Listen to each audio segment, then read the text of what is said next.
This isn't fact checking. This is full checking. I mean, I'm one guy with next to no budget who spends money to do this. The ABC is $1 billion corporation, and they've had best part of 10 days to get this out by dedicated journalist teams and a dedicated staff, a raft of funding, experience, journalism degrees. The bishop isn't Syrian, he's Assyrian. How do you not get this on the first bloody Wikipedia? He's not Orthodox, he's got his own church, he has nothing to do with anything to do with Orthodox. Bishop Mari, Ma refers to a bishop. It would be like saying an ATM machine. I just can't even. First Wikipedia page, 2-minute search. How are we meant to believe any of the rest of this 15-minute interview with the parents of the stabbing assailant?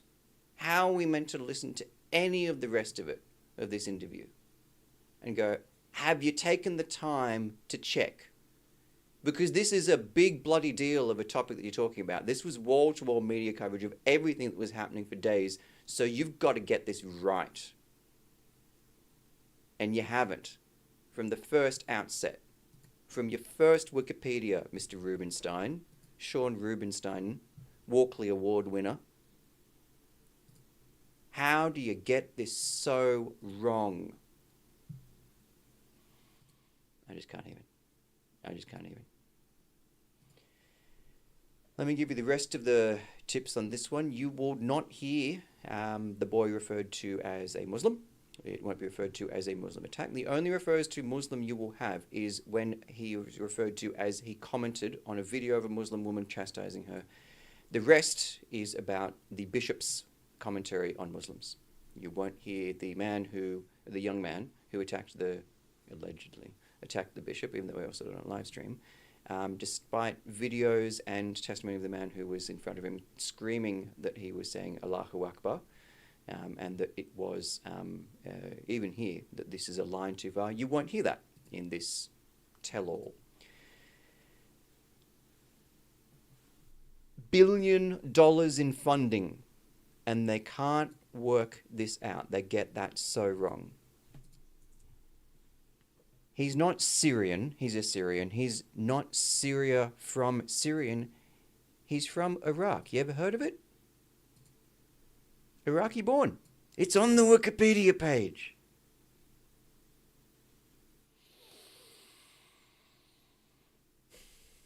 Describes how he forked off and formed his own independent church, which doesn't have anything to do with Orthodox. How many more minutes do I need to keep looping around on this? And I'm sorry, guys.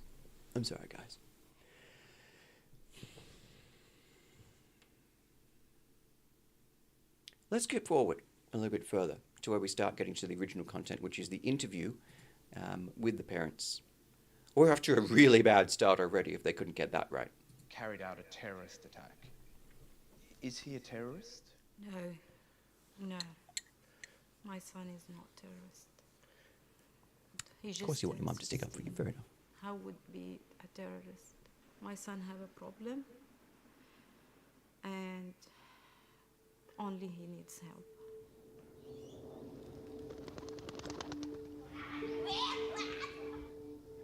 Home videos show a happy boy, but he struggled to control his anger from an early age. He's lovely boy, but he was giving me hard time. Like since year two, like yeah. When he upset, and he's fights little young, and- it is soft like this. Yeah, when he used to be, when Get that. he was baby, when he got upset, he hit himself. In school, he had severe behavioural issues and could fly into a rage. By year 7, he'd been expelled. Like he saw so many counsellors in his schools, and we saw like more than 2 psychologists. Let me come to the other interesting bit, rather than skipping through that, is something that mutual friend brought up with me was the translation right here with Arabic, which I really want your help to listen to for any Arabic speakers there. I want you to really listen to the Arabic in this one because I put it through auto translators and I wasn't quite able to get it out on whether this translation is correct here. I want you to listen closely from here. They say their son's actions bear no resemblance to their religion. The Prophet Muhammad, Nabi, is red line. Really listen to these two lines together. Their son's actions bear no resemblance to their religion, but the Prophet Muhammad is a red line. Whoever's editing this together, or Sean Rubenstein, who should be narrating over the top of it to work out how that comes together, you're looking at an attack by an allegedly Islamic terror attack. Not even allegedly, it was declared a terror attack. And your commentary is that there's no resemblance to your son's defined terror attack, and the parent's statement that the Prophet Muhammad is a red line. Seriously. You narrate over the top of this and you say this with a straight face. Another Walkley Award coming up for you. Congratulations. More pay rises. أنا ما ببرر إنه ابني إنه لازم يعمل هيك. غلط. الإرهابي بيجي إنه الواحد وقت Right there. Right there. I'm going to go back just 3 seconds because what we hear, not with that. غلط. We are neither judge nor executioner is the ABC English translation of what's being said here. Note, for one, what he has to say is cut off. We don't hear the end of the sentence. أنا ما ببرر إنه ابني إنه لازم يعمل هيك. غلط. الإرهابي بيجي إنه الواحد وقت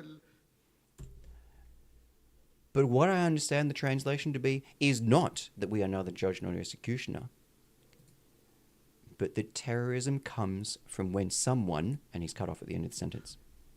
أنا ما ببرر إنه ابني إنه لازم يعمل هيك. غلط. الإرهابي بيجي إنه الواحد We are neither judge nor executioner is what the translation is from the ABC. But what I put through and just put it through an auto translator and a friend who speaks Arabic, terrorism comes from when someone, and he's cut off. الإرهابي بيجي إنه الواحد وقت الإرهابي بيجي إنه الواحد وقت الإرهابي بيجي إنه الواحد وقت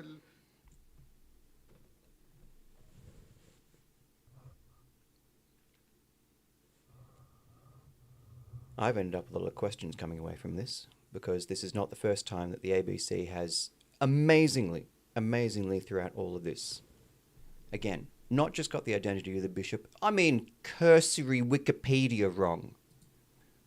Not referred to anyone involved here as Muslim, not referred to anything is this a more systemic issue, because that is the question that so many people have. Young men do crazy, violent things that we're all terribly concerned about and should be condemned. But is this something systematic? That's what people are concerned about. Is this part of something bigger? That's why it became a bigger deal of, is this just a wild, see someone on the internet, don't like them, go and stab someone? Or is this part of something more systematic where this has been brought on through a religion? Is he being targeted because of his religion? Well, that's where we worry fairly that this is part of a larger conflict that could lead to something more. Doesn't mention it. How many mentions of the word... okay. Old sermons taunting Muslims, going Christian superior. Okay. At least one of the questions about is this the new political paradigm where you have inner city, left-leaning, progressive alliance, queers for Palestine, Islam alignment, and then you have the Zionism is white supremacy, whiteness, Christian, redrawing the map of who's on which side of our great big left-right divide of who's fighting who am I with, who am I against, look, all this kind of noise of who's with who. This has happened before. And this man, Christian Sukkar, who outside the front of his church said that anyone from the inner city, the LGBTQ protesters who want to come there, who comes to his church should be removed from it with force, which he didn't, that I'm aware of. He didn't. He was incited on verbal crimes.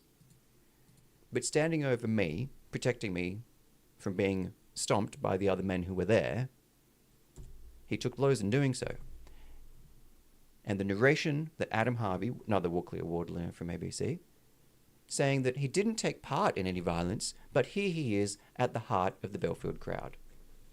I'm sure if Adam Harvey had been rescued from that, he'd be singing. Actually, no, I think Adam Harvey, even if he was rescued from that, he wouldn't be singing his praises. I'm not sure, actually. Adam Harvey was never interested in getting my views on this or any other part of it.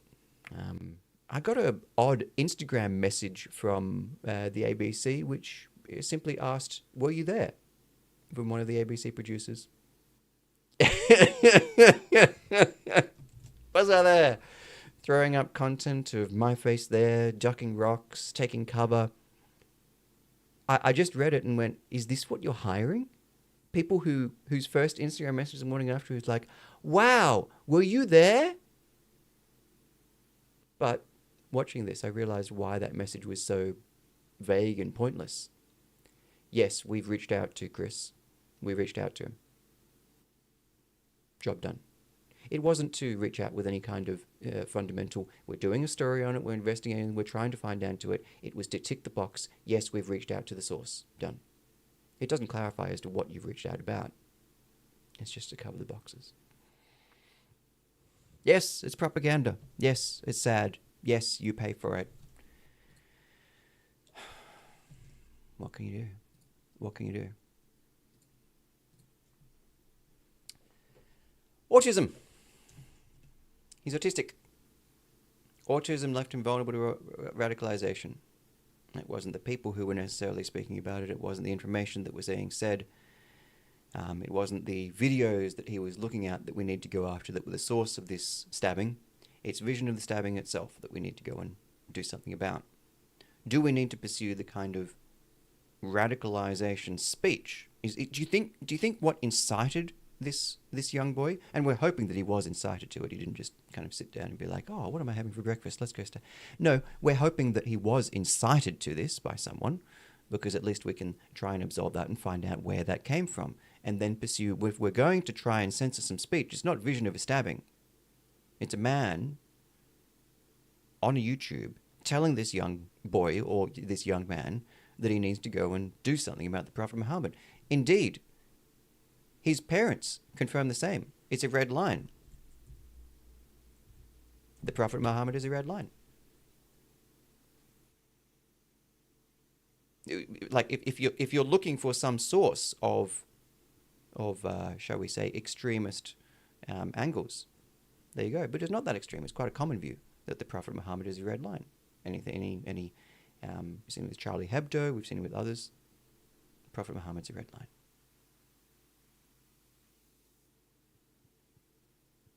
And so Sean Rubenstein travels from his Newtown cafe, heads into his Ultimo production office to perform this narration, which I still cannot believe. They say their son's actions bear no resemblance to their religion. They say their son's actions bear no resemblance to their religion. The Prophet Muhammad, Nabi, is red line. These two lines will ring in my ears forever. That a stabbing of a Christian bishop leader bears no relation to that the parents believe that the Prophet Muhammad is a red line. Sean, absolute full check. Fantastic. You deserve the Walkley Award, which for me is actually an example of Lisa Wilkinson's absolute tragedy and why I want to disavow any connection with the term journalist, which you trash seem to be. This is just another one of those lines. Religion.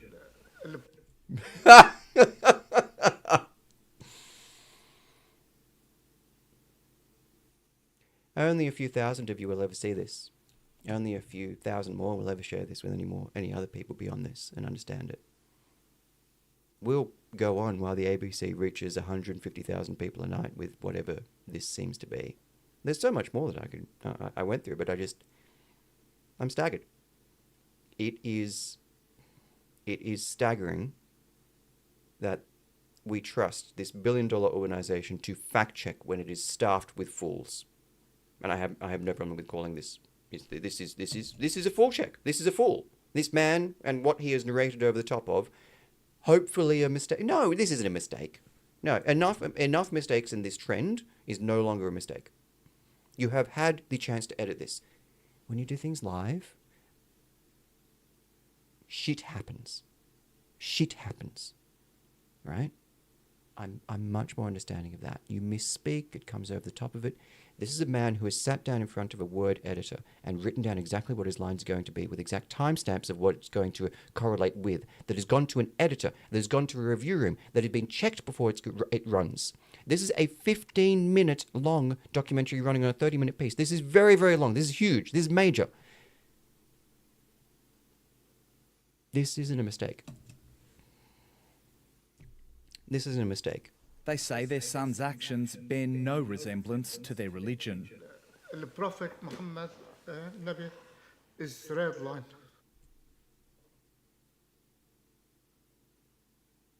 And we eat it, and we consume it, and this will spread.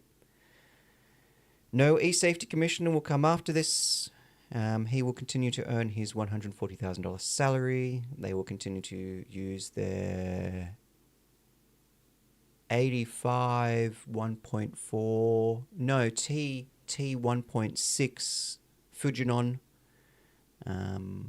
manual focus, of course. No lighting here because we're not going to do that. We're going to have it backlit. The windows are just going to overshadow it. 2 staff may have come out here. One for the gaffing and sound, one for the vision, and there will be several editors back in the suite. You've got your writers, you've got your showrunners, you've got your producers. And then there's Chris, sitting in his room with OBS, trying to cut this together, and you're listening to it, and you're one of the few thousand who will able to see what we're charging headlong into.